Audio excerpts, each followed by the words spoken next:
નમસ્કાર વિદ્યાર્થી મિત્રો, આજે આપણે આ વિડીયોમાં જોવાના છે ધોરણ 10 સ્વાધ્યાય 4.2 પ્રકરણનું નામ છે દ્વિઘાત સમીકરણ, જેમાં પ્રશ્ન ક્રમાંક 1 નીચેના દ્વિઘાત સમીકરણની ઉકેલ અવયવીકરણની રીતે મેળવો, જેમાં ઉદાહરણ 3, 4 અને 5 નો અભ્યાસ આપણે આ વિડીયોમાં કરવાના છે. તો ચાલો શરૂ કરીએ. દાખલો આપેલો છે વર્ગમૂળમાં 2x નો વર્ગ પ્લસ 7x પ્લસ 5 વર્ગમૂળમાં 2 બરાબર 0. અને આપણે શું કરવાની છે? અવયવીકરણની રીતથી ઉકેલ મેળવવાની છે. બરાબર. તો સૌથી પહેલા જુઓ, અહીંયા કેટલા આપે છે? વર્ગમૂળમાં 2 ને અહીંયા વર્ગમૂળમાં 2. એમનો ગુણાકાર કેટલું થશે? વર્ગમૂળમાં 4 અને એની સાથે સાથે ગુણ્યા 5. 4 નું વર્ગમૂળ 2 અને અહીંયા આવશે 5 બરાબર કેટલા થશે? 10. ઇન શોર્ટ, આપણે 10 ના એવા ભાગ કરવાના છે કે બે ભાગનો સરવાળો અથવા બાદબાકી કેટલી થાય? 10 થાય. તો એના બે ભાગ છે, 5 દુ 10. બંનેમાં શું મૂકવું પડશે? Plus plus.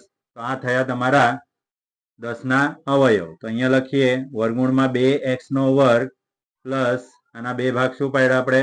5x plus 2x plus 5 વર્ગમૂળમાં 2 બરાબર 0. માટે બબ્બેની જોડી બનાવો. આમાં સામાન્ય આવશે x, કૌંસમાં રહેશે વર્ગમૂળમાં 2x પ્લસ 5 અને આમાં જુઓ 2 ના અવયવ શું પડશે? વર્ગમૂળમાં 2 ગુણ્યા વર્ગમૂળમાં 2. તો બંનેમાં સામાન્ય શું આવશે? વર્ગમૂળમાં 2. બરાબર. અહીંયા વર્ગમૂળમાં 2 સામાન્ય કાઢશો તો અંદર રહેશે વર્ગમૂળમાં 2x ને અહીંયા બાકી રહેશે પ્લસ 5 બરાબર 0. આ બે ટેબલ એકવાર લખો. અહીંયા વર્ગમૂળમાં 2x પ્લસ 5 અને x પ્લસ વર્ગમૂળમાં 2 બરાબર 0. માટે વર્ગમૂળમાં 2x પ્લસ 5 બરાબર 0 અથવા શું લખશું? અથવા. કેમ અથવા? કારણ કે અહીંયા બંને x ની ઉકેલ છે. આગળ પાછળ જવાબ આવશે તો ચાલશે. x પ્લસ વર્ગમૂળમાં 2 બરાબર 0. તો અહીંયા લખીએ વર્ગમૂળમાં 2x પ્લસ સામે જતા શું થશે? માઇનસ. માટે ફાઇનલ અહીંયા જવાબ આવશે x બરાબર -5 છેદમાં વર્ગમૂળમાં 2. આ એક ઉકેલ મળી.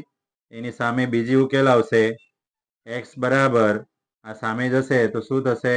માઇનસ વર્ગમૂળમાં 2. તો આ તમારો જવાબ.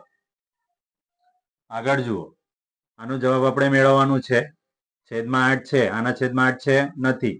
તો જેના છેદમાં 8 નથી એની સાથે આપણે શું કરીશું? 8 નો ગુણાકાર. તો અહીંયા જુઓ 8 દુ કેટલા થશે? 16x નો વર્ગ. 8 ગુણ્યા x 8x અને અહીંયા પ્લસ 1 બેઠું ને 8 ગુણ્યા 0 કરો તો અહીંયા શું આવશે? 0. બરાબર. તો 16 એકા 16. 16 ના એવા બે ભાગ કરો કે 8 આવે. તો અહીંયા આવશે -4x પ્લસ 1 બરાબર 0. ઓકે. તો અહીંયા આપણે સામાન્ય લઈએ 4x, કૌંસમાં આવશે 4x -1 કોમન ને અહીંયા આવશે 4x - 1 બરાબર 0. માટે 4x - 1 અને 4x - 1 બરાબર 0. માટે 4x - 1 બરાબર 0 અથવા 4x - 1 બરાબર 0 માટે 4x બરાબર 1 લખીએ અથવા 4x બરાબર 1. તો ફાઇનલી અહીંયા જવાબ આવશે x બરાબર 1/4 અથવા x બરાબર 1/4. આગળનો દાખલો છે 100 એકા 100. 100 ના એવા ભાગ કરો કે 20 આવે. તો તમને ખબર જ છે કે 10 ગુણ્યા 10 કરે એટલે શું થાય? 100 થાય. અને 10 અને 10 નો સરવાળો કેટલો થાય? 20 થાય. તો અહીંયા લખીએ -10x પ્લસ 1 બરાબર 0. કોમન કાઢો. આમાં કોમન કેટલો આવશે? 10x, કૌંસમાં રહેશે 10x -1. આમાં સામાન્ય કંઈ નથી એટલે 1 કાઢીએ ને અહીંયા લખીએ 10x. બાર માઇનસ છે એટલે પ્લસ નું શું થશે?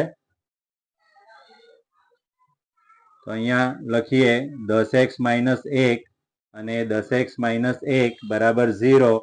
માટે 10x - 1 બરાબર 0 અથવા 10x - 1 બરાબર 0 માટે 10x બરાબર 1 ફાઇનલી x બરાબર આવશે 1/10. સામે પણ જવાબ સેમ જ આવશે. અહીંયા લખીએ 10x બરાબર 1 અથવા x બરાબર 1/10. આ તમારું જવાબ.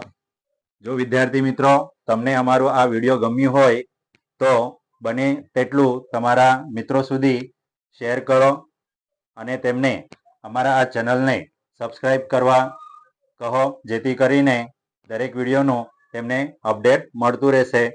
ફરી મળીશું આગળના વિડીયોમાં. ત્યાં સુધી બાય બાય.